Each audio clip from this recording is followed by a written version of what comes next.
দক্ষিণ এশিয়ায় আবারও যুদ্ধের আশঙ্কা দেখছে যুক্তরাষ্ট্রভিত্তিক think tank council on foreign relations. সংস্থাটির নতুন এক প্রতিবেদনে বলা হয়েছে, সন্ত্রাসী তৎপরতা বৃদ্ধি পেলে 2026 সালে ভারত ও পাকিস্তানের মধ্যে আবারও সশস্ত্র সংঘাতের ঝুঁকি তৈরি হতে পারে।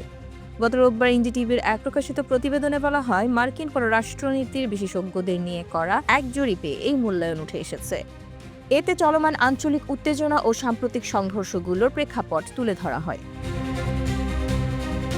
চলমান ও সম্ভাব্য আন্তর্জাতিক সংঘাত নিয়ে করা ওই জরিপে বিশেষজ্ঞরা মনে করছেন, উচ্চমাত্রার সন্ত্রাসী কার্যক্রম ভারত পাকিস্তান সম্পর্ককে আবারও সংঘাতের দিকে ঠেলে দিতে পারে।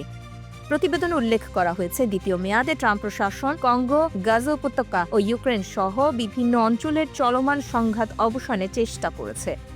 একই সঙ্গে ভারত, পাকিস্তান এবং কম্বোডিয়া, থাইল্যান্ডের মধ্যকার উত্তেজনাও প্রশমনের উদ্যোগ নেওয়া হয়েছে।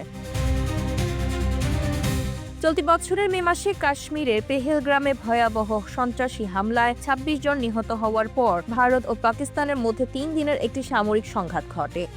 6 মে রাতে ভারতীয় সেনাবাহিনী অপারেশন সিন্দুর নামে পাকিস্তানি ভূখণ্ডে অভিযান চালায়।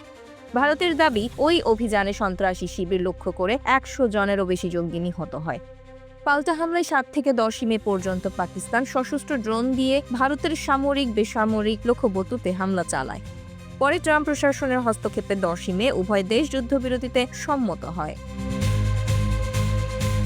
সিএফআর আরও জানায়, চলতি বছর পাকিস্তান ও আফগানিস্তানের মধ্যেও সীমান্ত উত্তেজনা বেড়েছে। অক্টোবরের কাবুলে টিটিপি প্রধান নূর ওয়ালি মেসুদকে লক্ষ্য করে পাকিস্তানের বিমান হামলার পর পরিস্থিতি আরও জটিল হয়। প্রতিবেদনে সতর্ক করে বলা হয়, আফগানিস্তান থেকে সীমান্ত পেরিয়ে পাকিস্তানের জঙ্গি হামলা বাড়বে। 2026 সালে আফগানিস্তান পাকিস্তানের মধ্যেও মাঝারি মাত্রার সশস্ত্র সংঘাতের আশঙ্কা রয়েছে।